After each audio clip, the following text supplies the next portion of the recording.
Good evening, कैसे हैं सभी लोग? मेरी आवाज सभी को बहुत प्रॉपरली आ रही है? Am I audible to everyone? एक बार ही मुझे ये बता दो, मेरी आवाज आ रही है? जस्ट अ सेकेंड बेटा, एक मिनट रुको। Am I live or not? मैं तो लाइव आ गया हूं, यहाँ पे क्यों नहीं दिख रहा है? मैं तो लाइव आ गया हूं, यहाँ पे क्यों नहीं? चलो, now visible, now visible, now visible. चलो, अगर मेरी आवाज आ रही तो प्लीज एक बार कमेंट सेक्शन में फायर हो जाए। पुष्पा, मैं फायर हूं, है ना? एक सेकंड बेटा, इतना ज्यादा जंजाल जंजाल हो गया है ना, क्या बताऊं मैं। चलो, हाँ। So good evening guys, good evening, good evening, good evening. बढ़िया, एक्साइटेड हो? हमारी एक ऐसी सीरीज है ना, ये सीरीज नीट 25 का पूरा रूप बदल देगा। ओके, पूरे रास्ते क्लियर कर देगा। नीट 25 में जब आप सवाल देखोगे, अरे सर ये सवाल हमने प्रैक्टिस किया था, सर ये सवाल हमने प्रैक्टिस किया था, वो इस दिन की कीमत है ना, आपको तब समझ में आएगी। जो बच्चा अभी थियोरी पढ़ने में बिजी है ना भाई, वो समझ लो कि वो ड्रॉपर ही बन रहा है। You are becoming a dropper, fix and fact reality. Okay, ये टाइम है पूरा प्रैक्टिस करने का। ओके, ये चेक करने की तुम कितने पानी में हो। ओके डन, चलो जी, आइए। तो should we start now? Should we start? Okay yes, चलिए यार। ओके चलो, तो यार आज का जो होगा ना, इसमें ना सारे चैप्टर्स कवर नहीं है बेटा, बहुत सारे चैप्टर कवर नहीं है, इतने ही चैप्टर्स आज इस बार कवर्ड है इसमें आज वाले पेपर में। इसका एक मैं रीजन बताऊंगा तुमको लास्ट में चल के। हमें कुछ कॉन्सेप्ट पर है ना बहुत ज्यादा फोकस करना था, जहां पे तुम पेपर में गलती कर सकते हो।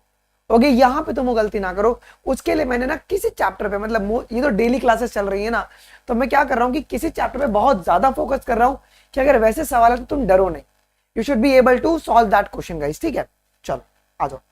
पहला सवाल हम लोग आज भी क्या करेंगे बेटा जी, कितने टाइम में सॉल्व करेंगे सवाल? कितने टाइम में? 45 से 50 मिनट में सॉल्व कर लेंगे जी। ओके ठीक है, ओके चलो जी, आइए डन। गौरव रुक जाए, ठीक है, ये सही आइडिया है गौरव, मैं ठीक है ये कर लेता हूँ, कोई दिक्कत की बात नहीं है। चलो कर लेते हैं, इस क्लास के बाद मैं कर लूंगा। चलो बेटा, मैच दी कॉलम अभी आपको करना है। ओके, मैच दी कॉलम आपको करना है, match the column. Okay, cleistogamy के बारे में बात करेंगे, गिटेनोगेमी, एंटोमोफिली और जीनोगेमी। लगाओ दिमाग अपना, अपना दिमाग लगाओ। क्लिस्टोगेमी में क्या होगा बेटा? क्लिस्टोगेमी में bird pollination. Okay, close pollination है ना ये आपका क्लोज पॉलिनेशन है। फिर अगर आप बात करेंगे जिटेनोगेमी में, तो pollination between the flower in the same plant. Entomophily में क्या होगा? इंसेक्ट प्लांट होगा, इंसेक्ट पॉलिनेशन होगा। और जीनोगेमी के अंदर क्रॉस पॉलिनेशन देखने को मिलेगा जी। बेटा विंड पॉलिनेशन को क्या कहते हैं? एनीमोफिली। और पता नहीं गट फीलिंग लग रहा है यार 25 में सवाल आएगा, ऐसा मेरे अंदर से गट फीलिंग आ रही है। ये गट फीलिंग एक आ रही है कि सवाल पेपर में इसलिए आएगा। चलो क्वेश्चन नंबर 2 क्या कह रहा है? How many of the following are the correct? कितने स्टेटमेंट तुम्हारे यहाँ पे करेक्ट है? कितने स्टेटमेंट करेक्ट है? Majority of the insect pollinated flower are the large, colourful, fragrant and rich in the nectar, ये करेक्ट है। The flower pollinated by the flies and the beetles secretes a foul odor to attract this animal, ये भी correct है। Among the animals, the insect, particularly bees, are the dominant biotic pollinating agent, ये भी सही है। Plant yucca and the moth pronuba cannot complete their life cycle without each other, ये भी सही है। In the majority of angiosperm, the pollen grains are likely to come in contact with the stigma of the same flower, ज्यादातर में तुम्हारे same flower में आते हैं वो कांटेक्ट में। ओके, ब्लर नहीं है यार, ब्लर नहीं है, कहां पर ब्लर है भाई? Condition present in the papaya ape which prevent both autogamy and geitonogamy, सिर्फ पपैया का वो एग्जांपल है क्या? नहीं सर, पपैया और, ओके पपैया और, हाँ पपैया और कौन है? पपैया और डेट पाम। ओके, इन दोनों का आपके पास वो एग्जांपल हो जाएगा जी, ठीक है डन। ओके क्लियर है? चलो जी, तो ये सारे स्टेटमेंट जो है आपके पास, that is your correct ji.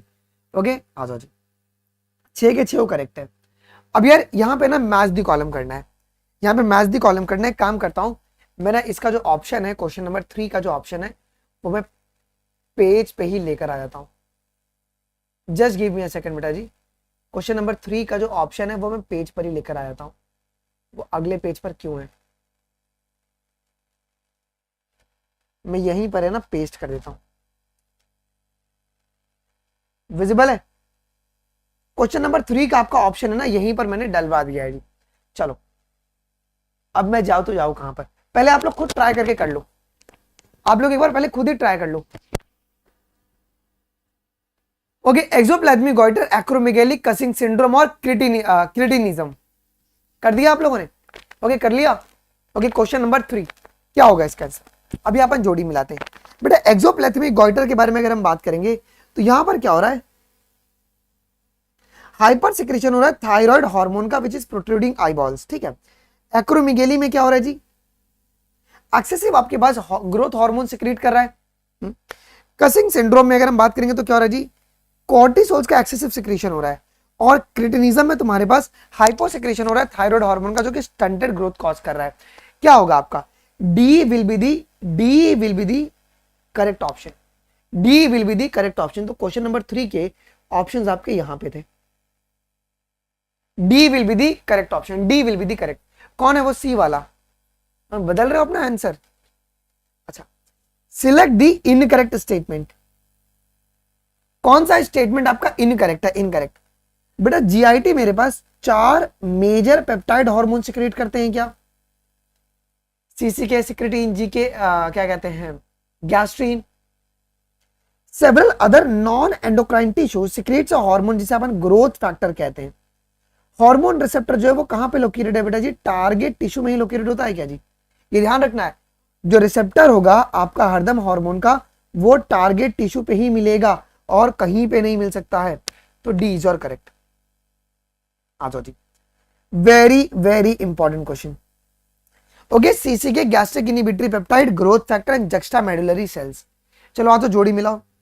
CC के बारे में अगर हम बात करेंगे तो ये क्या करेगा, okay, cholecystokinin, it will stimulate the secretion of the pancreatic enzyme and bile juice। Gastric inhibitory peptide के बारे में अगर हम बात करेंगे तो ये आपका इनहिबिट करेगा gastric secretion and motility. Growth factor के बारे में अगर हम बात करेंगे तो it's essential for the normal growth of the tissue and repairing. और जक्स्टा ग्लोमेरुलर सेल्स जो है ये सिक्रेट करेंगे पेप्टाइड हार्मोन जिसका नाम है इरेथ्रोपोइटिन। ये इरेथ्रोपोइटिन किस में हेल्प करेगा, तो इरेथ्रोपोइसिस में हेल्प करेगा।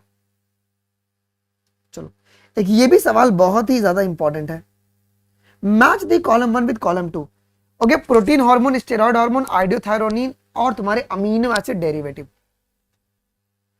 ओके, प्रोटीन हार्मोन के बारे में अगर हम बात करेंगे तो कौन होंगे, तो इंसुलिन एंड ग्लूकागॉन हो जाएगा। स्टेरॉइड हार्मोन के बारे में अगर आप बात करोगे, क्या लग रहा है कौन होगा, ये कॉर्टिसोल्स हो जाएंगे और एस्ट्राडियोल। आइडियोथायरोनिन में हमारे पास थायराइड हार्मोन और अमीनो एसिड डेरिवेटिव इपिनेफ्रिन और नॉर इपिनेफ्रिन। तो ये भी सवाल बहुत ही इंपॉर्टेंट है आपका। अब इस क्वेश्चन को बड़े गौर से आप लोग देखना, इस सवाल को बड़े गौर से देखो बेटा। ये एक क्या होगा, ये कौन सा हार्मोन है, ये आपके पास कौन सा हार्मोन है, व्हाट विल बी ए, और ये बी क्या होगा। अच्छा, ये ए और बी नहीं है, ये ए तुम्हारे कौन से हार्मोन होंगे और ये बी कौन से हार्मोन होंगे, कौन सा ये तुम्हारे पास रिस्पॉन्स है, कौन सा आपका ये हार्मोन एक्शन है। तो ये ए जो था वो तुम्हारा प्रोटीन हार्मोन था क्या, और बी स्टेरॉइड हार्मोन था। कैसे पता सर, कैसे पता, तो ये मेरे पास है प्रोटीन हार्मोन। अगर ये प्रोटीन हार्मोन अगर होगा तो इसका रिसेप्टर कहां पे होगा, इसका रिसेप्टर होगा सेल मेम्ब्रेन पर, सेल मेम्ब्रेन पर इसका रिसेप्टर होगा। ओके, और बी वाला जो है वो है स्टेरॉइड। अगर ये स्टेरॉइड होगा तो इसका रिसेप्टर कहां पे होगा, ओके, इंट्रासेलुलर रिसेप्टर है, इंटर नहीं, इंट्रासेलुलर, न्यूक्लियस के अंदर रिसेप्टर होगा। ठीक है, चलो सॉरी, आइए अब आपको यहां पे नेमिंग करना है। अब ये तुम्हारे पास फॉलिकल स्टिमुलेटिंग हार्मोन है, मतलब यहां पे जो तुम्हारे पास है ये प्रोटीन हार्मोन्स है। यहां पे क्या क्या डेवलप होगा, ए बी सी डी बताना, ए बी सी डी आप लोग थोड़ा सा एक बार बता दो, ए बी सी डी बता दीजिए, ए बी सी डी। देखो यार, यहां पे सबसे पहले सेकेंडरी मैसेंजर CAMP डेवलप होगा, फिर आपका एक बायोकेमिकल रिस्पॉन्स डेवलप होगा, और उसके बाद आपका ओवेरियन ग्रोथ आपका होगा। Okay, will this be happening, will this be happening? तुम देखो ना, ये तुम्हारे पास ऑलरेडी दिया हुआ है, ठीक है, यही तुम्हारे पास आज इट इज, जो कि आपको याद होना चाहिए। ओके, एक बात तुम लोग और याद रख लेना। ओके, स्टेरॉयड हार्मोन के लिए आपका फिजियोलॉजिकल प्रोसेस कौन कौन सी होती है? फिजियोलॉजिकल प्रोसेस तो वो होता है टिश्यू ग्रोथ और डिफरेंशिएशन जो होता है ना, ये फिजियोलॉजिकल प्रोसेस होता है स्टेरॉयड हार्मोन के अंदर। दिस यू शुड नो यार। ओके, ठीक है, चलो अब क्वेश्चन नंबर 9 देख लो क्या कह रहा है कि a person is entering an empty room and suddenly finds a snake right in front on the opening the door, which one of the following is likely to happen in his neurohormonal control system? अगर भैया एक अंधेरे का room था, दरवाजा खुला, सांप दिख गया, अगर सांप दिख गया तो क्या होगा? सिंपैथेटिक नर्वस सिस्टम एक्टिवेट हो जाएगा, जो कि इपिनेफ्रिन और नॉर इपिनेफ्रिन निकलेगा एड्रिनल मेडुला से। ये कौन से हार्मोन होंगे? ये इमरजेंसी हार्मोन होगा, और ये क्या करेगा? आपका हार्ट बीट को इंक्रीज कर देगा। ओके, हार्ट रेट को इंक्रीज कर देगा, फिर तुम्हारे पास पसीने आ जाएंगे और पीलियो इरेक्शन होगा क्या? ये सारी चीजें देखने को मिलेगी बेटा। In the resting stages the axonal membrane for a negatively charge protein found in the axoplasm is a. Resting stage में जो एक्सोनल मेम्ब्रेन है, नेगेटिवली चार्ज प्रोटीन के लिए क्या होंगे? परमिएबल होंगे या इम्परमिएबल होंगे? सर ये तुम्हारा इम्परमिएबल होगा, this will be your impermeable. Okay, this will be your completely impermeable, है ना? ठीक है, ये ज्यादा परमिएबल किसके लिए होगा? ओके, परमिएबल तुम्हारे पोटेशियम के लिए होगा, पोटेशियम के लिए होगा, और नियरली इम्परमिएबल सोडियम आयन के लिए रहेगा जी। ठीक है, लेकिन आपको यहाँ पे रेस्टिंग स्टेज में पूछा हुआ है और नेगेटिवली चार्ज प्रोटीन पूछा हुआ है। ठीक है, कौन सा तुम्हारा यहाँ पे इनकरेक्ट है for dendrites? Incorrect for dendrites बेटा, डेंड्राइट्स तुम्हारे पास ये शॉर्ट फाइबर्स होते हैं which project out of the cell body, ये करेक्ट है। ये तुम्हारे ब्रांच्ड होते हैं, ये अनब्रांच नहीं होते हैं, डेंड्राइट्स आर ब्रांच्ड। ठीक है, चलो जी, कौन सा करेक्ट पेयर है आपके पास? कौन सा आपके पास यहाँ पे करेक्ट पेयर है? हाँ, ये सब पता होना चाहिए, बहुत सिंपल है। चलो, मल्टीपोलर में क्या होगा जी? एक एक्सॉन होगा विद 2 और मोर डेंड्राइट्स। मल्टीपोलर कहां पे देखने को मिलेगा आपको? सेरिब्रल कॉर्टेक्स में। एग्जांपल यहीं पे एकदम लिखते हुए चलते हैं। यूनिपोलर आपको एक ही cell body with 1 axon only. Okay, bipolar में एक एक्सॉन और एक डेंड्राइट देखने को मिलेगा, और ये रेटिना में देखने को मिलेगा। और यूनिपोलर आपको एम्ब्रियोनिक स्टेज में देखने को मिलता है जी। ठीक है, चलो यार, ये मैच दी कॉलम करते हैं, इसका आंसर जो ना शायद पीछे दिया हुआ है। We will try our best कि अपन इसको पहले कर लेते हैं जी। यार बेटा, पॉन्स क्या होगा? पॉन्स, पॉन्स आपका कनेक्ट करेगा different region of the brain, pons. फिर हाइपोथैलेमस क्या करेगा बेटा? हाइपोथैलेमस ये न्यूरोसेक्रेटरी सेल्स है। मेड्यूला जो है वो कंट्रोल करेगा रेस्पिरेशन को, और सेरेबेलम जो है ये प्रोवाइड कराएगा additional space for the neuron. हमारे पास क्या क्या लग रहा है? ऑप्शन क्या क्या यहां पे हुआ जी? इसका मतलब ए का आर हो गया, उसके बाद एस हो गया, फिर क्यू हो गया, एंड पी हो गया। R S Q P, R S Q P आपका ऑप्शन नंबर जो बी है that is a fine. Okay, R S Q P आपका फाइन है। चलो, joint of femur with a pelvic girdle, ये किसका एग्जांपल है? Joint of femur with a pelvic girdle, ये बॉल एंड सॉकेट जॉइंट का एग्जांपल है। ओके, चलो, what are correct about the synovial joint? Synovial joint के लिए कौन सा करेक्ट होगा फॉर साइनोवियल जॉइंट? देखो, बॉल एंड सॉकेट, पिवेट और हिंज जॉइंट, ये साइनोवियल जॉइंट है क्या? फ्रीली मूवेबल है, लेकिन कार्टिलेजेनियस जॉइंट तुम्हारा साइनोवियल जॉइंट नहीं होता। कार्टिलेजेनियस आपका साइनोवियल नहीं होता। चलो, एक ये सवाल आपके लिए बहुत इंपॉर्टेंट बन जाएगा बेटा, ध्यान से सुनिएगा। Fibrous, cartilaginous, hinge, ball and socket joint, लगाओ दिमाग। क्या होगा? फाइब्रस के बारे में अगर हम बात करेंगे, ये स्कल में देखने को मिलेगा which don't allow any movement. Cartilaginous के बारे में अगर आप बात करोगे, कार्टिलेजेनियस में क्या होगा? Adjacent vertebrae, hinge joint knee में मिलेगा, और बॉल एंड सॉकेट तुम्हारे पास humerus and the pectoral girdle. अच्छा, the 8th and 9th ribs are known as a false rib because their external portions are attached to the, इन्हें false rib क्यों कहते हैं? ये तुम्हारे पास जो 7th rib का कार्टिलेज है क्या वो उससे जुड़ा हुआ रहता है क्या? ये 7th rib के कार्टिलेज से जुड़ा हुआ रहता है? यस। अब axial skeleton comprises of, axial skeleton कितने बोन से मिलकर बना है? एक्सियल स्केलेटन, एक्सियल आपका 80 बोन से मिलकर बना हुआ है। ओके, थोड़ा सा ना करेक्ट लेबलिंग करना है। यहां पे क्या पूछा आपको, सुनो, यहां पे ना एक सवाल पूछा गया है, identify the correctly labelled bone in the following diagram. कौन सा बोन करेक्टली लेबल्ड है? बड़े गौर से देखिएगा बेटा, ये क्या होगा? ये तो ह्यूमरस होगा ना, ये ह्यूमर है, ठीक है। ये रेडियस सही है और मिडिल एंड पे तुमको अल्ना मिलेगा। बेटा कार्पल आपको यहां पे मिलेगा ना, कार्पल। ओके, तो ये काट दो, ये तुम्हारे मेटाकार्पल है और ये तुम्हारे फैलेंजेस है। जो रेडियस है क्या वो करेक्टली लेबल्ड है? Okay, radius is your correctly labelled bone. चलो, which one of the following is showing the correct sequential order of the vertebrae in the vertebral column? Correct sequence क्या है vertebral column में? Arrangement बताओ। Cervical होगा, thoracic होगा, lumbar होगा, sacrum होगा और बाद में कॉकिक्स आएगा। 20 का D will be your correct. Okay, ये आपको ध्यान में रखना है। अच्छा, सर्वाइकल कितने होते हैं बेटा? ये 7 होंगे, थोरासिक 12 होगा, लंबर हमारा 5 होगा क्या? लंबर 5 हो जाएगा और सेक्रम तुम्हारा 1 फ्यूज्ड और कोकिक्स भी तुम्हारा 1 फ्यूज्ड। ये बात ध्यान में रखना। अच्छा, स्टेटमेंट ये देखो क्या लिखा हुआ है, conditional reabsorption of the sodium and the water takes place in the DCT.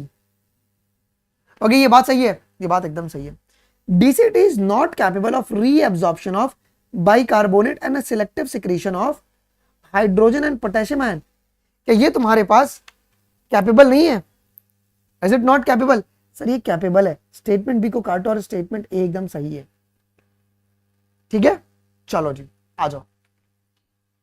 Question number 22 दिया हुआ है, क्या कह रहा है? In the nephrons the descending limb of the loop of Henle is impermeable to water. नहीं सर, वो permeable होगा वाटर के लिए, डिसेंडिंग वाला परमिएबल होता पानी के लिए, ठीक है, और इम्परमिएबल होगा इलेक्ट्रोलाइट्स को लेकर, तो ये काट दो। The PCT tubule is lined by the simple columnar brush border epithelium and it increase the surface area for reabsorption. Sir ये क्यों गलत है? ओके, ये क्यों गलत है? वाई बट बी क्यों गलत है? Why B is wrong? B क्यों रॉन्ग है? ये तुम्हारा क्यूबॉइडियल आएगा ना, क्यूबॉइडियल, ये आपका क्यूबॉइडियल आएगा। ओके, तो both statement A and B is और फॉल्स। कौन सा स्टेटमेंट है भाई? क्वेश्चन नंबर 2 इज और करेक्ट। चलो, अब इसके बारे में बताओ। ये मैच द कॉलम करो एक बारी, ये वाला करिएगा मैच द कॉलम। या नेफ्राइटिस ग्लोमेरुलस, ओके, यूरेमिया वाले पेशेंट को डायबिटीज करवाना पड़ेगा। ओके, इनको डायबिटीज करवाना पड़ेगा। Yes, oxalate crystal, renal calculi और कीटोन बॉडीज, डायबिटीज मेलाइटिस। तो 23 का B will be your correct statement, B will be your correct statement. चलो 24, यार माइस्थेनिया ग्रेविस ये ऑटोइम्यून डिसऑर्डर है। ओके, ये आपका ऑटोइम्यून डिसऑर्डर है। यार जेनेटिकल कौन है आपके पास? जेनेटिकल, जेनेटिकल कौन है? वो है मस्कुलर डिस्ट्रॉफी, मस्कुलर डिस्ट्रॉफी, सारे यहीं पे देख लो। ओके, इसके बाद टिटेनी क्या होगा जी? रैपिड स्पाज्म और gout will be your accumulation of the uric acid crystal जी। Option number 1 will be your correct. आइए अगला सवाल। हाँ, ये सब क्लियर होना चाहिए, बहुत इंपॉर्टेंट सब क्वेश्चन है। Okay, following are the step of the dialysis. अब ये पेपर में ना ये दे देगा डायलिसिस का स्टेप बताओ, तो तुम्हारा मुंह नहीं बनना चाहिए। डायलिसिस का स्टेप बताओ तो तुम्हारा मुंह नहीं बनना चाहिए। सुनिए क्या कह रहा है, blood is drain from the convenient artery, पहला। फिर क्या होगा, जो भी ब्लड निकला है उसको आप लोग क्या करोगे, पहले हिपैरिन से मिला दोगे, हिपैरिन से आप लोग ब्लड को मिक्स करोगे, फिर मिक्स करने के बाद उस ब्लड को आप पास करोगे through a coiled and the porous cellophane tube bathing in the dialysis fluid. Yes, इसमें जाएगा। उसके बाद क्या होगा, removal of nitrogenous waste. Okay, उसके बाद तुम्हारे पास ब्लड जो है वो एंटी हिपैरिन से मिक्स होगा और फिर बाद में उसको वेन के द्वारा बॉडी में पंप कर दिया जाएगा। Isn't it? B will be। तो ये सवाल बहुत इंपॉर्टेंट है, पेपर में आ सकता है। बेटा एथेरियोस्क्लेरोसिस में क्या हो रहा है, इन दी आर्टेरियोस्क्लेरोसिस, एथेरियो नहीं पूछा हुआ यहां पे, आर्टेरियोस्क्लेरोसिस पूछा हुआ है। अब बड़े ध्यान से बताना यहां पे, बहुत ध्यान से। नहीं नहीं नहीं, क्या लिखा है कि arterial wall becomes a very thin and weak so that the blood oozes out of the wall, ये गलत हो जाएगा। ब्लड फैट्स टू कोगुलेट नहीं, atrial wall becomes inelastic and थिकन्ड।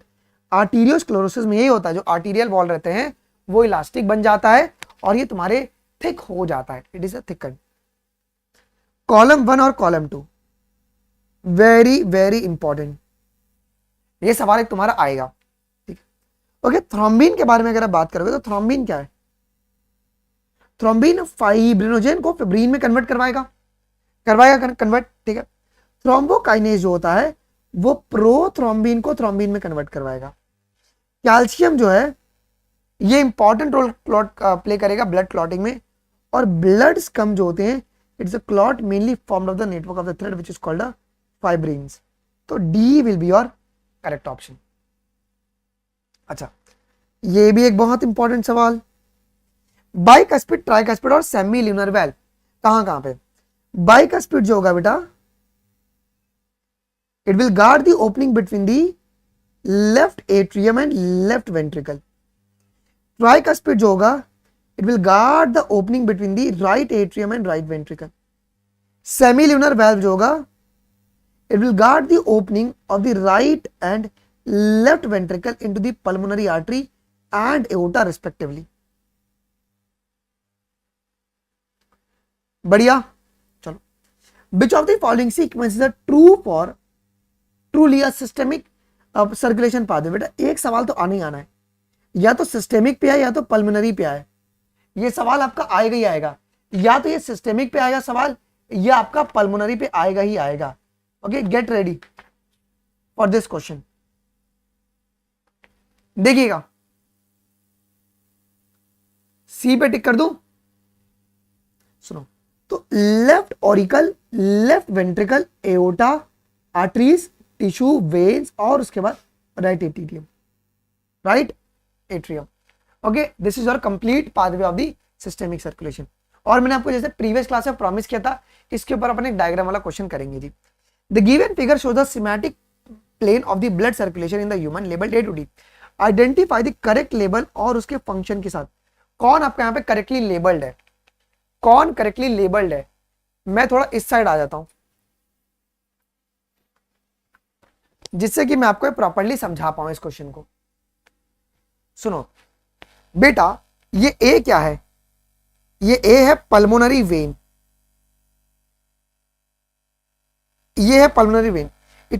अब पल्मोनरी वेन तुम्हारा इम्प्योर ब्लड नहीं carry करता, ये प्योर ब्लड कैरी करेगा। ये लौता वेन है जो कि प्योर ब्लड को कैरी करने वाला है। ओके बेटा, ये बी क्या है, ये है डोर्सल एओर्टा। तो बी तुम्हारा पल्मोनरी आर्टरी नहीं है तो ये काट दो। सी क्या है, ये वेना कावा है क्या, तुम्हारी एनसीईआरटी क्या लिखती है इसके लिए, ग्रेट वेन्स, ग्रेट वेन्स, ठीक है। ये तुम्हारा वेना कावा है। It will take the blood from the body part to the right auricle, ठीक है, करेक्ट लग रहा है। डी मेरे पास क्या होगा, ये मेरा पल्मोनरी आर्टरी होगा, ये तुम्हारा पल्मोनरी आर्टरी होगा। तो ऑप्शन नंबर ए जो है that makes a sense. Okay, that makes a sense. पूरा है ना मेरा, ये हो गया। तुम दिखाऊं मैं तुमको एक चीज, माइक मेरा पूरा वो होता है ना, जिससे बालों में तुम्हारे हो जाता है वैसे ही। चलो एक और एक सवाल आ गया बेटा, match the column, match the column. यहां पे आपको पूछा कि कौन सा करेक्ट लेबलिंग है और करेक्ट लेबलिंग है और कौन सा प्रॉपर्ली समझा रहा है यहां पे। ओके चलो क्वेश्चन नंबर 31 देख लो, 31 चलो आ जाओ बेटा। सिस्टेमिक सर्कुलेशन में क्या होगा? Systemic circulation, it will provide a nutrient oxygen to the tissue. Hepatic portal में क्या होगा? पोर्टल में there is a vascular connection which exist between the digestive tract and the liver. ठीक है, हेपेटिक पोर्टल में क्या होगा जी? It carries the blood from the intestine to the liver. और कोरोनरी में क्या होगा? Circulation of the blood to and from the cardiac musculature. B is your correct. During the systemic circulation the blood will leave the, blood किसको leave कर रहा है? अभी अपन ने ऊपर देखा, ब्लड किसको लीव कर रहा है? आज सिस्टेमिक करेंगे तो कल पल्मोनरी पे सवाल करेंगे। ये लेफ्ट वेंट्रिकल और ये सीधा उसके बाद एओर्टा में चले जाता है। ठीक है, every 100 ml of oxygenated blood deliver the following amount of the oxygen. कितना? तो 5 ml। ये एकदम बहुत प्यारा सवाल है, सबके लिए फेवरेट है। Carbon dioxide will dissociate from carb amino haemoglobin when. Carbon dioxide कब डिसोसिएट करेगा कार्ब अमीनो हीमोग्लोबिन से? जब PO2 हाई रहेगा और PCO2 लो रहेगा। ये कहां पे होगा? In alveoli, in the alveoli. ये बात ध्यान में रखिएगा, in the alveoli. Read the following statement, ये स्टेटमेंट को पढ़िए और कितने स्टेटमेंट आपके करेक्ट है वो आपको बताना है। कितने स्टेटमेंट आपके करेक्ट है ये बताना है। High hydrogen concentration and higher temperature are favourable for the dissociation of oxygen from the oxyhaemoglobin. ये बात सही है। Partial pressure of oxygen in alveoli is higher than that in the tissue. हाँ सर। maximum volume of air a person can breathe in after a forced expiration is called a vital capacity. correct है। in the alveoli low PCO2 and high PO2 are the factor for dissociation of carbon dioxide from carb amino hemoglobin. yes sir। तो ये चारों के चारों statement जो है वो आपके यहाँ पे वैलिड है। ओके रुक जा यार नंदनी, मैंने आज बताया ना आज का पेपर थोड़ा मैं अलग बनाया हूं। रीड द फॉलोइंग स्टेटमेंट, और कौन सा ट्रू है और कौन सा फॉल्स है वो। यार तुम मेरे को मत बताओ यार प्लीज, तुम्हारा काम है सिर्फ कर्म करो, सवाल करो जाओ। More carbon dioxide will dissolve in the blood plasma then carried in the RBC. ये गलत है ये स्टेटमेंट, ये आपका फॉल्स हो जाएगा। सर ये क्यों फॉल्स होगा? ये क्यों? बिकॉज 7% तुम्हारे कार्बन डाइऑक्साइड डिसॉल्व प्लाज्मा में डिसॉल्व होते हैं और 20 से 25 तुम्हारी क्या करेगा जी? आरबीसी कैरी करेगा। तो ये तो गलत हो गया ना। कह रहे कि मोर carbon dioxide is dissolve in blood plasma. अरे भाई 7% ही है और आरबीसी में 20 से 25% ट्रांसपोर्ट हो रहा है, तो ये गलत हो गया। 100 ml of blood enable the transport of 3 ml of the carbon dioxide in the form of the carbonate. ये भी तुम्हारे पास फॉल्स हो गया। This is also your false statement. कितना ml होगा ये? 100 ml of blood enable the transport of the 4 ml of carbon dioxide in the, अच्छा in the form of कार्बो, ये पूछा हुआ है ना, कार्बोहाइड्रेट पूछा हुआ है। नहीं नहीं नहीं नहीं ये सही होगा। स्टैंडर्ड टेक्स्ट बुक जो है ना उसमें, एक मिनट रुको, कार्बोहाइड्रेट पूछा हुआ है ना, जस्ट अ सेकेंड, किधर गया? एवरी 100 ml जो है वो तुम्हारे पास every 100 4 ml of the carbon dioxide to the alveoli. यहाँ पे क्या पूछा है? 100 ml of the 100 ml of the blood enable to transport about 3 ml of the carbon dioxide in the form of the bicarbonate. Bicarbonate में ना 3 ml के form में आपके पास ट्रांसपोर्ट हो रहा है। यहाँ पे एक ही फॉर्म बोला हुआ, एक ही फॉर्म के बारे में यहाँ पे बताया गया कि अपन किसके मदद से ट्रांसपोर्ट करवा रहे हैं, तो ये ट्रू है। ओके अगर ओवरऑल अगर दिया होता, अगर ओवरऑल पूछा होता, अगर ओवरऑल दिया होता तो 4 ml होता, तो ये 4 ml होता। ठीक है। Carbon dioxide accumulation in the blood is associated with the decrease in the pH. ये बात सही है। Carbon dioxide concentration in the blood is decreased by the hyper ventilation. ये बात भी ट्रू है जी। तो आपके पास 36 का पहला वाला फॉल्स है और बाकी 2, 3 और 4 है ना, ये तुम्हारे पास ट्रू हो जाएगा जी। ओके ठीक है। एक काम करो, तुमको अगर ज्यादा कंफ्यूजन नहीं रखना है तुम इसको फॉल्स कर दो। ठीक है चलो, let's make it falls, let's make it falls. क्योंकि बाइकार्बोनेट भी नहीं दिया हुआ है ना बाइकार्बोनेट के फॉर्म में। सो आपके पास फर्स्ट और सेकंड जो है वो फॉल्स हो गया, थर्ड और फोर्थ जो है that is your completely true जी। चलो जी, द रीजन बिहाइंड कंजर्विंग, कौन है ये, रुको यार एक मिनट। चलो तो सेकंड ऑप्शन उसको मानते हैं अपन।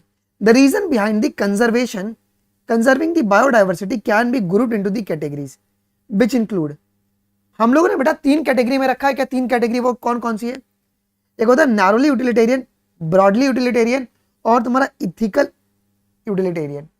ओके तो 1 2 और ये 4 will be the correct, 1 2 and 4 will be the correct. चलो बेटा इन सीटू स्ट्रेटेजीज बताओ, इन सीटू में कौन कौन आएगा, इन सीटू में कौन कौन आएगा, इन सीटू में, इन सीटू में आएंगे तुम्हारे national park, wild life sanctuaries, biosphere reserve और सेक्रेड ग्रुप। ये सीड बैंक और जूलॉजिकल पार्क नहीं आते। वेरी वेरी वेरी इंपॉर्टेंट, एक सवाल तो गारंटी आ ही रहा है इन सीटू के ऊपर। The number of national park, देखो नेशनल पार्क कितने हैं, बायोस्फीयर रिजर्व कितने और वाइल्ड लाइफ सेंचुरीज कितनी है इंडिया में, वो अपने को बताना है। चलो बताओ, समझे सवाल, सवाल समझे, कितना है बायोस्फीयर रिजर्व हमारे पास, कितना है बायोस्फीयर रिजर्व, बायोस्फीयर रिजर्व हमारे पास 14 है, नेशनल पार्क है 90 और 448 जो है ना वो वाइल्ड लाइफ सेंचुरीज है। ओके डी सीक्वेंस देखो ना क्या पूछा है, पहले आपको नेशनल पार्क पूछा तो 90 तो नेशनल पार्क है, बायोस्फीयर रिजर्व 14 हो गई और तुम्हारे पास क्या कहते हैं 448 जो है वो वाइल्ड लाइफ सेंचुरीज है, 448 इजंट इट, तो तुम्हारा D will be the correct option. चलो in which of the following both the pairs have the correct combination, एक सवाल आपका ऐसे भी बन सकता है, एक सवाल एक आपका ऐसे ही बन सकता है, करेक्ट कॉम्बिनेशन कौन सा होगा, इन सिटू कंजर्वेशन में तुम्हारा नेशनल पार्क आ जाए और एक्सिटू में तुम्हारा बोटानिकल गार्डन आ जाए,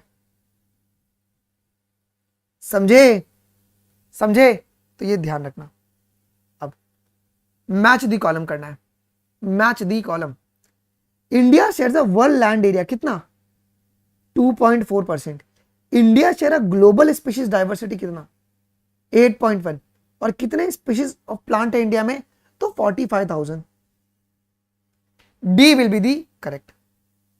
अच्छा न्यूमेरिकल आ गया, if in the pond there is a 20 lotus plant of the last year and through the reproduction 8 new plants has been added, so birth rate क्या होगा बेटा, birth rate क्या होगा, birth rate क्या होगा, देखो ना तो 8 था, 8 न्यू ऐड हुए ना, डिवाइड बाय 20 करो तो कितना होगा, क्या ये मेरे पास 0.4 ऑफस्प्रिंग हो जाएंगे क्या, 0.4 ऑफस्प्रिंग हो जाएंगे। बेटा क्लास चल रहा है,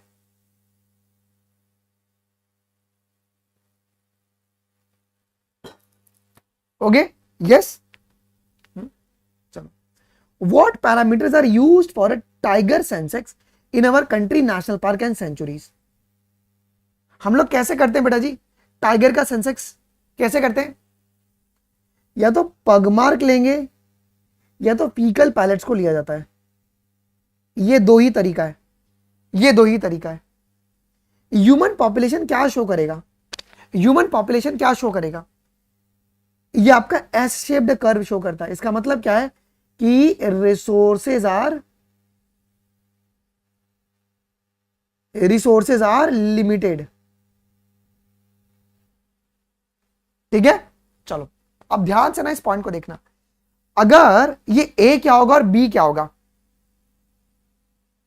ओके ये ए जो होगा इसमें तुम्हारा अभी ऐड हो रहा है, तो ऐड पॉपुलेशन कैसे होता है, या तो नेटालिटी होगा या तो आपका वो इमिग्रेशन होगा, लोग आएंगे, और भैया नेगेटिव कैसे होगा, या तो लोग मरेंगे या तो लोग एग्जिट करेंगे, इमाइग्रेशन होगा, तो ये होगा डन। चलो अब identify the correct equation for the population density है टाइम t+1, टाइम t+1 पे क्या होगा जी, क्वेश्चन नंबर 46, टाइम t+1 पे, टाइम t+1 पे क्या होगा, नहीं nt+1 nt b+i - d+e, B होगा, बी होगा। ये पॉपुलेशन डेंसिटी का तुम्हारे पास फॉर्मूला है। The r value for the Norway rat, flour beetles and human population in 1981। अब ये आर वैल्यू के ऊपर भी क्वेश्चन आ सकता है। तो नॉर्वे रैट का कितना था बेटा जी? 0.015, फ्लोर बीटल का 0.12 और ह्यूमन पॉपुलेशन का 0.0205। डन। चलो बेटा, ये जो फिगर अगर आप देखेंगे तो ये क्या शो कर रहा है एक्चुअली में? ये फिगर क्या शो कर रहा है? हाँ रुद्र भाई, एकदम आप you are hero. Fig flower is pollinated by the wasp. One नहीं आएगा बाय मॉथ नहीं, fig flower is pollinated by the wasp. Yes, ये को इवोल्यूशन का बेस्ट एग्जांपल है। चलो, a leopard and lion in a forest grassland. बताइए, ये कंपटीशन होगा। कुकू लेइंग द बर्ड, ये तुम्हारा brood parasitism. Fungus and the root of the higher plant, mutualism. और cattle egret and cattle in the field, ये commensalism का हो जाएगा एग्जांपल। Isn't it? चलो, the amount of nutrients such as the carbon, nitrogen, phosphorus and calcium present in the soil at any given time is referred to as a, very important है, standing crop. और standing state पे सवाल आना ही आना है। क्या बोलेंगे? The amount of nutrient which is such as carbon, nitrogen, phosphorus, इसे अपन स्टैंडिंग स्टेट कहेंगे, स्टैंडिंग क्रॉप नहीं कहते हैं। अभी आएगा स्टैंडिंग क्रॉप भी। सुनो, स्टेटमेंट ए देखो क्या कह रहा है। Each trophic level has a certain mass of the living material at a particular time. इसे क्या कहते हैं अपन? स्टैंडिंग क्रॉप कहते हैं। इसे स्टैंडिंग क्रॉप कहा जाता है। ठीक है, कि mass of the living material at the particular time. Standing crop is measured as the mass of the living organism और the number in the unit per area. तो स्टेटमेंट ए गलत है और स्टेटमेंट बी तुम्हारे पास सही है। Clear? चलो, the rate of decomposition is very quick. बेटा क्विक कब होगा? Quick rate of decomposition is a very quicker when detritus is rich in, when detritus is rich in nitrogen and sugar. Okay, हाँ, पर unit area और per unit time दोनों रहता है। चलो, जो यूनिट टाइम वाला जो है ना, एट अ गिवन टाइम जो है वो तुम्हारा स्टैंडिंग स्टेट में आ जाएगा। चलो अगला सवाल, identify the false statement regarding the decomposition. कौन सा स्टेटमेंट फॉल्स है? कौन सा फॉल्स स्टेटमेंट है? Detritus is the raw material for decomposition, ये करेक्ट है। Decomposition is oxygen requiring process, ये भी करेक्ट है। Okay, precipitation of the soluble inorganic nutrient into the soil horizon as a unavailable salt, इसे mineralisation नहीं कहते, इसे लीचिंग कहते हैं। ये लीचिंग का डेफिनेशन, तो ये गलत हो गया। Warm and moist environment favour the decomposition, तो ऑप्शन नंबर जो सी है दैट इज योर करेक्ट। चलो, अब यार आपको ये बताना है कि ये स्टेटमेंट किसके लिए। पहला स्टेटमेंट कि water soluble inorganic nutrient goes into the soil horizon and get precipitated as unavailable salt, तो ये आपका लीचिंग हो गया। फर्स्ट वाला लीचिंग के लिए। Detritivores break down the detritus into the smaller particle, है ना, ये क्या हो गया जी? ये हो गया फ्रेगमेंटेशन। और decomposers excrete the digestive enzymes and degrade the detritus into the smaller inorganic substance, इसे कैटाबॉलिज्म कहते हैं। 1, 2 और 3 विल बी द करेक्ट। अच्छा, if a 20 joule of energy is trapped at a producer level, then how much energy will be available to the peacock? अगर यहाँ पे 20 joule of energy, तो यहाँ पे 2 जूल होगा, यहाँ पे 0.2 जूल होगा और यहाँ पे 0.02 जूल होगा। होगा क्या? तो option number 1 will be the correct. कैसे बताइए? 10% लॉ आपका यहाँ पे फॉलो हो रहा है। ओके, 10% लॉ आपका यहाँ पे फॉलो किया जा रहा है। चलो, अब यह एक सवाल मुझे गट फीलिंग है, मेरा ये अंदर से गट फीलिंग है, एक सवाल आपका यहाँ ऐसे भी आएगा जंक्शन के ऊपर, या तो मैच दी कॉलम बना के देते, कुछ भी देते, लेकिन देंगे। Tight junction help to stop the substance from leaking across the tissue, correct है। Othering junction provide the cementing to keep the neighboring cell together. All the cell of the epithelium are held together with the little intercellular spaces. ध्यान रखना है. Gap junction provide the cytoplasmic channels between the cell for a passage of ions, small molecule and some big molecules. 1, 2, 3 और 4 जो है वो तुम्हारे पास correct हो गया. चलो, in the cockroach, read the following statement and mark the option that has both the incorrect statement. बेटा both the incorrect, दोनों. देखो क्या पूछा एग्जामिनर ने कि सर इनकरेक्ट कौन सा, इनकरेक्ट कौन सा, incorrect. Each eyes consist of the about 2000 ommatidia, ये करेक्ट है. Each testis lies in 4 to 16 abdominal segment, correct है. Each ovary has 8 ovarioles. कितने ओवरियोल्स होते हैं बेटा जी? 8 ओवरियोल्स देखने को मिलते हैं, है कि नहीं? 8 ओवरियोल्स हैं, 8 ओवेरियन ट्यूब्यूल्स है ovarioles. Spermatheca is a one pair. Okay, तो 3 और 4 जो है ना वो तुम्हारा करेक्ट है. 3 और 4 जो है ना वो तुम्हारा करेक्ट है. चलो, अब very very very important question जी. ओके, 58 का क्वेश्चन क्या कह रहा है कि there is a special venous connection between the liver and the intestine. Okay, liver और इंटेस्टाइन के बीच में एक स्पेशल कनेक्शन है, as well as the kidney and the lower part of the body in the frog. इन्हें क्या कहेंगे? अभी देखो बड़े गौर से देखना. पहले हमें क्या बोला गया है? पहले हमें बोला गया है क्या कि लीवर एंड इंटेस्टाइन, तो ये तुम्हारा हिपैटिक पोर्टल सिस्टम होगा. अगेन लीवर और इसके बीच में. फिर रीनल पोर्टल सिस्टम तुम्हारा kidney and lower part of the body. बेटा ये सवाल बहुत इंपॉर्टेंट है. This question is a very very very important. Okay, तो किडनी और लोअर पार्ट में क्या होगा जी? रीनल पोर्टल सिस्टम हो जाएगा. और लीवर और इंटेस्टाइन में क्या हो जाएगा जी? Hepatic portal system. ये सवाल एक आपके आ सकते हैं. चलो, identify the flow of the blood in the frog. देखो फ्रॉग में सिर्फ स्पर्म फ्लो का नहीं आएगा सवाल, फ्रॉग में आपके पास ब्लड फ्लो पर भी क्वेश्चन आपका आ सकता है. तो वेना कावा से ब्लड पहले जाएगा साइनस वेनोसस में, फिर राइट एट्रियम में और फिर बाद में कॉनस आर्टरियोशियस में. देखो ये 2 सवाल एक आपके ऊपर बन सकते हैं इस साली नीट में. एक तो साइनस वेनोसस पे और एक तुम्हारा कॉनस आर्टरियोशियस पे. मैं यहां पे लेकर आया हूं, अगर बनेंगे तो वही सवाल बनेंगे. There's a triangular structure that join the right atrium in the frog is called. भाई ट्राइंगुलर स्ट्रक्चर का नाम क्या है? उसका नाम है साइनस वेनोसस. जो क्या रिसीव कर रहा है? वो तुम्हारा वेना केवा से ब्लड को रिसीव कर रहा है. क्या वो वेना केवा से ब्लड को रिसीव करता है? ये आपके वेना केवा से ब्लड को रिसीव करता है, ध्यान रखिएगा. इन दी फ्रॉग वेंट्रिकल तुम्हारे किस में ओपन करेंगे? वेंट्रिकल्स आपके बेटा जी किस में ओपन कर रहे हैं? ये ओपन कर रहे हैं कॉनस आर्टरियोशियस में, लेकिन वेंट्रल साइड में. और ये कॉनस आर्टरियोशियस में ओपन कर रहे हैं, बट ये आपका वेंट्रल साइड में प्रेजेंट है. कहां पर है? वेंट्रल साइड में आपको देखने को मिल रहा है जी. ओके, पिट्रोमाइजन, माइक्सिन और स्कूलियोडॉन कॉन्ड्रिचिट्स के ऊपर एक क्वेश्चन आ सकता है. पिट्रोमाइजन लैम्प्रे, माइक्सिन हेग फिश और तुम्हारा स्कूलियोडॉन डॉग फिश. तो PQR कहां पे? ऑप्शन ही मैच नहीं कर रहा है ना, सॉरी अरे कर रहा है. Okay, C will be the correct statement. Okay, which of the following characters are correct about the cyclostomata?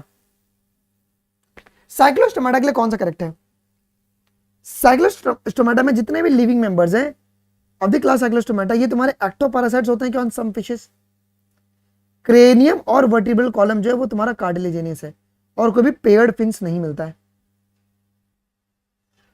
Which of the following is not true about the jawless fish of the Anatha? कौन सा तुम्हारा true नहीं है? ये एक सवाल बन सकता है बेटा नीट में, वेरी वेरी वेरी. क्योंकि जब भी हम लोग बात करते हैं फिश के बारे में, हमें क्या लगता है उसके अंदर तो ओपन सर्कुलेटरी सिस्टम मिलेगा, ये लगता है ना. बट आपको ध्यान में रखना है कि they have the notochord through out their life, ये करेक्ट है. हेग फिश और लैम्प्रे, बट सर्कुलेशन आपको क्लोज टाइप का देखने को मिलता है इनमें. इनमें आपको सर्कुलेशन क्लोज टाइप का देखने को मिलता है. ओके, अच्छा. अब यार the given diagram depict the cartoon of the heterophylly in the larks due to the life phases. अब देखो लार्क्स पर किसका एग्जांपल होगा जी? Due to the life phases.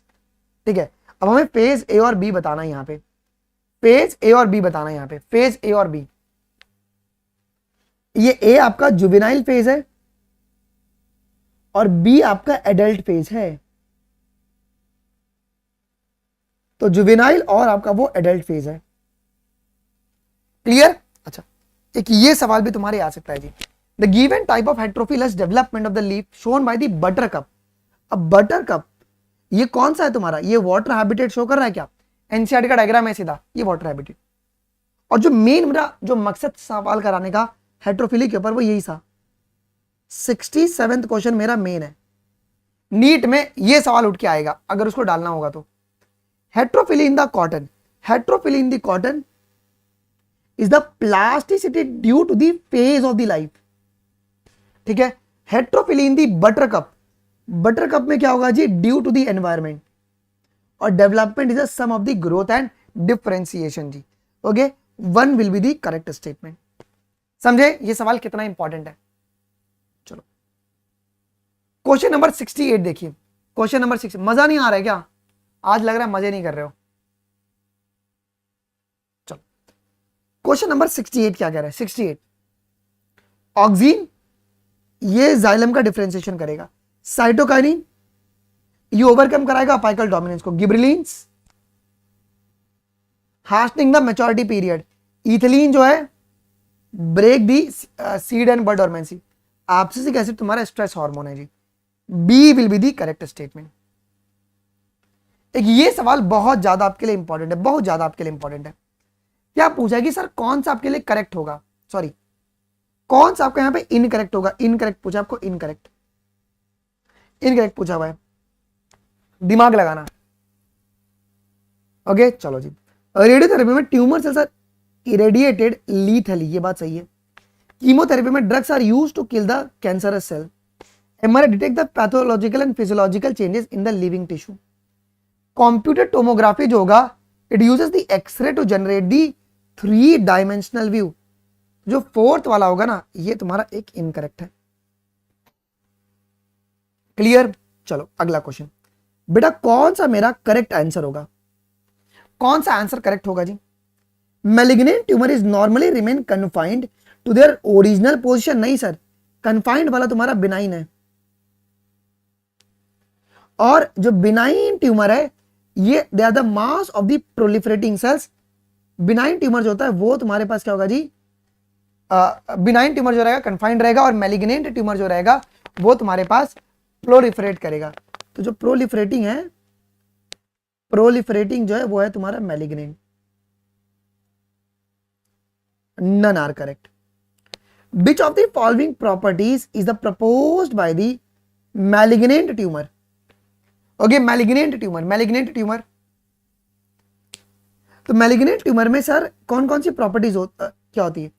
एक तो मेटास्टेसिस हो गया है, अनकंट्रोल्ड सेल डिवीजन और कॉन्टैक्ट इनिबिशन की प्रॉपर्टी खत्म हो गई है। कॉन्टैक्ट इनिबिशन की प्रॉपर्टी जो रहेगी वो तुम्हारे पास खत्म हो गई है। Match the column 1 with column 2। Match the column, देखो धतूरा, कोकेन, ओपियोइड्स और कैनाबिनॉइड्स। एक ये सवाल पेपर में आ सकता है। धतूरा हेल्यूसिनोजेंस और कोकेन क्या होगा? कोकेन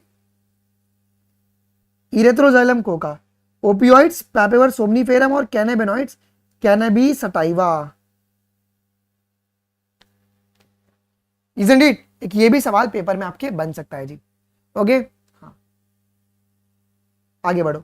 4 कार्बन कंपाउंड, रुक जा रोशन भाई रुक जा, पहले सवाल कर ले उसके बाद बात करते हैं हम इसके ऊपर। 4 कार्बन कंपाउंड क्या होगा जी? मैलिक एसिड है यहाँ पे। 2 कार्बन कंपाउंड एसिटाइल कोएंजाइम है। 3 कार्बन कंपाउंड पायरुविक एसिड और 5 carbon compound alpha ketoglutaric acid. 73 का D will be the correct. In the Krebs cycle first carbon dioxide is liberated during, कब? जब तुम्हारा डी कार्बोक्सिलेशन हो रहा है ऑक्सैलोसक्सिनेट का। तब क्या? जब तुम्हारे पास जब डी कार्बोक्सिलेशन होगा ऑक्सैलोसक्सिनेट का, उसमें पहला कार्बन डाइऑक्साइड तुम्हारा रिलीज हुआ है। ये एक सवाल आपके लिए बहुत इंपॉर्टेंट है। ये एक सवाल जो ना 75 का बहुत सारे बच्चे गलत करेंगे। क्या पूछा है? Identify the step of the tricarboxylic acid cycle which not involve the oxidation of the substrate. यहां पे ऑक्सीडेशन नहीं हो रहा है। बड़े गौर से देखना, बहुत सुंदर क्वेश्चन है ये। ऑक्सीडेशन नहीं हो रहा है। जब तुम्हारा बेटा जी सक्सेनाइल कोएंजाइम में जब सक्सेनिक एसिड बनेगा तो इसमें ऑक्सीडेशन नहीं हो रहा है, बल्कि तुम्हारा जीटीपी का तो फॉर्मेशन हो रहा है ना, और साथ में आपको हाइड्रेशन देखने को मिल रहा है। Isn't it? ओके, ये 2024 में एक सवाल आया था, तो ये आपको ध्यान में रखना है। अच्छा, 76 क्वेश्चन देख लो। हाँ, जीटीपी का फॉर्मेशन होता है, जीटीपी का। अब सुनो question number 76, match the column. देखो क्या कह रहा है, RQ less than one fat से हो सकता है, 0.9 प्रोटीन। एसिटाइल कोएंजाइम ए क्या होगा, acetyl coenzyme A TCA cycle, fermentation, incomplete oxidation of the glucose.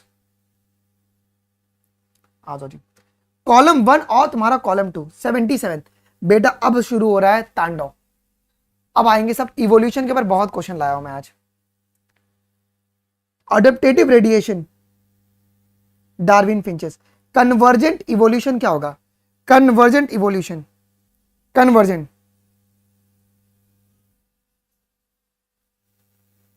wings of the butterfly and the birds. Divergent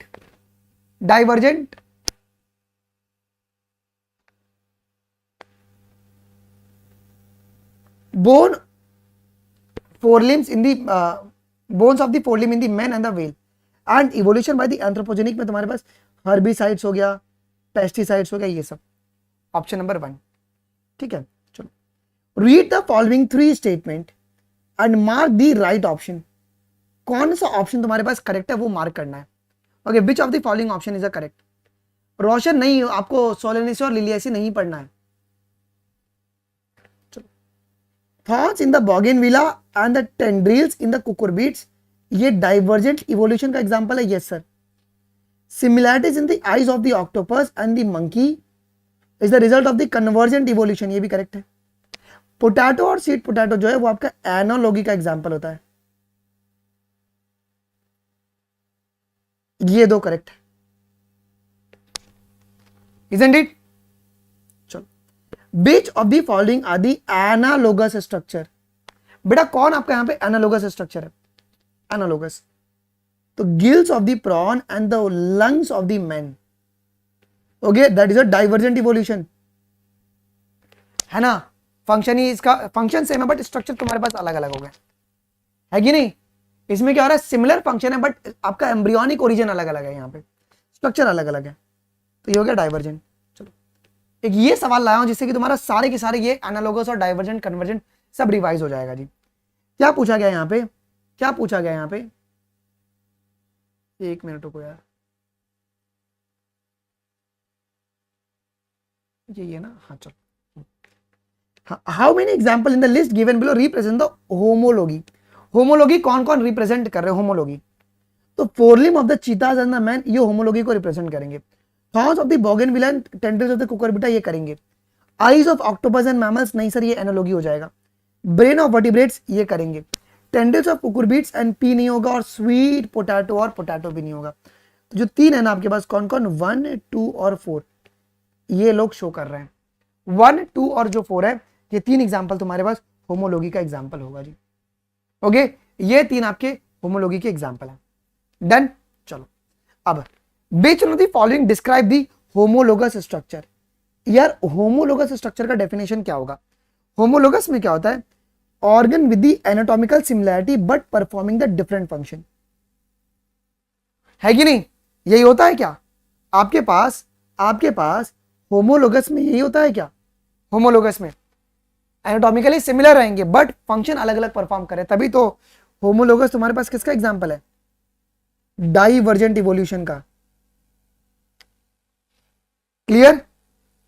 अच्छा, अब यहां पे आपको एनालोगस स्ट्रक्चर बताना कौन कौन से, वही एलिमिनेट कर लो। एनालोगस स्ट्रक्चर कौन कौन से होंगे, थॉर्न्स ऑफ बोगेनविला और ओपुंशिया नहीं होगा, wings of birds and butterfly नहीं होगा, sorry wings of birds and butterfly होगा, हार्ट ऑफ मैमल नहीं होगा, eyes of octopus and mammals हो जाएगा, flipper of penguin and dolphin हो जाएगा, जिंजर और पोटैटो नहीं होगा, ये तुम्हारे पास एनालोगस नहीं होगा जी। तो सी, डी और ई जो है वो तुम्हारे पास, ओके, ये तुम्हारे पास करेक्ट है। सी, डी और ई जो है ना ये तुम्हारे पास करेक्ट है जी। चलो स्टेटमेंट है, in some organism cytokinesis is not followed by the karyokinesis as a result of the which multinucleate condition is seen. सही लग रहा है? Liquid endosperm in the coconut is example of syncytium. क्या लग रहा है? सी पे टिक कर दूं? अरे नालायको ये गलत है, स्टेटमेंट ए गलत है, स्टेटमेंट बी सही है। नहीं, गलत है। In some organism karyokinesis is not followed by cytokinesis. तो स्टेटमेंट ए तुम्हारा इनकरेक्ट है, स्टेटमेंट बी तुम्हारा करेक्ट है। करेक्ट ऑर्डर बताओ थोड़ा, प्रोफेस वन का करेक्ट ऑर्डर। ऑर्डर तो लिप्टोटीन, जाइगोटीन, पैकेटीन, डिप्लोटीन और डायाकाइनेसिस। चलो 85th क्वेश्चन देख लेते हैं। हो गया? गलती कर लिया? मजा आ गया सर। चलो क्या कह रहा है, during zygotene stage the 4 chromatid of each bivalent chromosome becomes a distinct and clearly appear as a tetrad. ये स्टेटमेंट सही है गलत है? ओके, ये बेटा पैकेटीन में होता है, जाइगोटीन में नहीं होता। ये तुम्हारा पैकेटीन का फीचर है, काट दो। Pachytene stage is characterised by the appearances of the recombination nodule, the site at which the crossing over occurs between the non-sister chromatid of the homologous chromosomes। ये सही है। चलो, जाइगोटीन, लिप्टोटीन, डिप्लोटीन और pachytene. आज मैंने कम ही थोड़े chapters लिए लेकिन अच्छे सवाल आज बनाए हैं। बेटा क्या होगा यार, इसके ना एक काम करो, 86 के ना ऑप्शंस में ना यहीं पे पेस्ट कर देता हूं, रुक जाओ। 80 क्वेश्चन नंबर 86 86 86 आजा आजा आजा, बस चल दिया बच्चों, पहुंच रहा है। पेस्ट कर दिया मैंने। चलो सिंपल। जाइगोटीन क्या हो जाएगा? जाइगोटीन क्रोमोसोम पेयरिंग कर रहे हैं। लिप्टोटीन में क्या हो रहा है जी? Chromosome become gradually visible under the light microscope. Diplotene में क्या हो रहा है जी? Dissolution of the synaptonemal complex. और पैकेटीन में तुम्हारे 4 क्रोमैटिड्स हैं। Option number C will be the correct. ठीक है, चलो जी। अब क्वेश्चन नंबर 87 क्या होगा? 87, low temperature preserves the enzyme a temporarily inactive state where a high temperature destroy the enzyme activity because protein are denatured by the heat। ये true है। When the inhibitor closely resemble the substrate in its molecular structure and inhibit the activity of enzyme, it is known as a competitive inhibitor। ये भी true है। Both are true। चलो अगला, non protein constituent which are bounded to the enzyme and make the enzyme catalytically active, इसे cofactor कहते हैं क्या? Sir ये करेक्ट है। ओके करेक्ट है। The protein portion of the enzyme is called apo enzyme, ये भी करेक्ट है। ओके तो both the statements are valid, both the statements are valid. यार एक ये सवाल नीट में आपके आ सकता है, एक ये सवाल नीट में आपके आ सकता है जी। This question can come, oxidoreductase, transferase, hydrolysis, isomerases और लाइगेसेस। देखो यार, ऑक्सीडोरिडक्टेज में क्या होगा जी? Oxido reduction between the 2 substrate. Transferase में क्या होगा? ट्रांसफरेज में transfer of the group. Hydrolysis में क्या होगा जी? Hydrolysis of the bond. Isomerases में इंटर कन्वर्जन और लाइगेसेस में आपके पास लिंकेज आपका हो जा रहा है जी। अंतिम क्वेश्चन, लास्ट क्वेश्चन। चलो बेटा ये ए क्या होगा? ये A, this is the velocity of the reaction.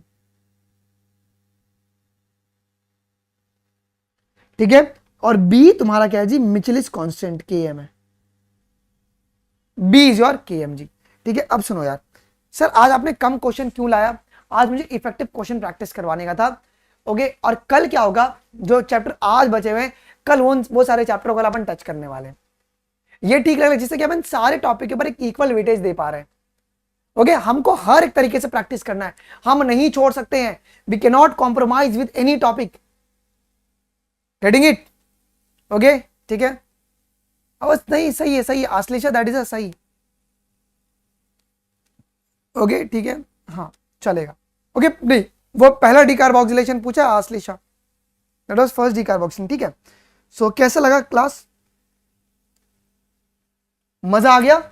Okay यार, अभी 10 वाली क्लास है ना, उसके ऊपर कंफर्मेशन मैं भी आपको देता हूं, मतलब 90% क्लास होगी, 10% नहीं होगी। The reason is what, John sir की ना फिजिक्स क्लासेस शेड्यूल्ड है, मेरे को टीम ने बोला है कि एक बार आप उनसे बात कर लो।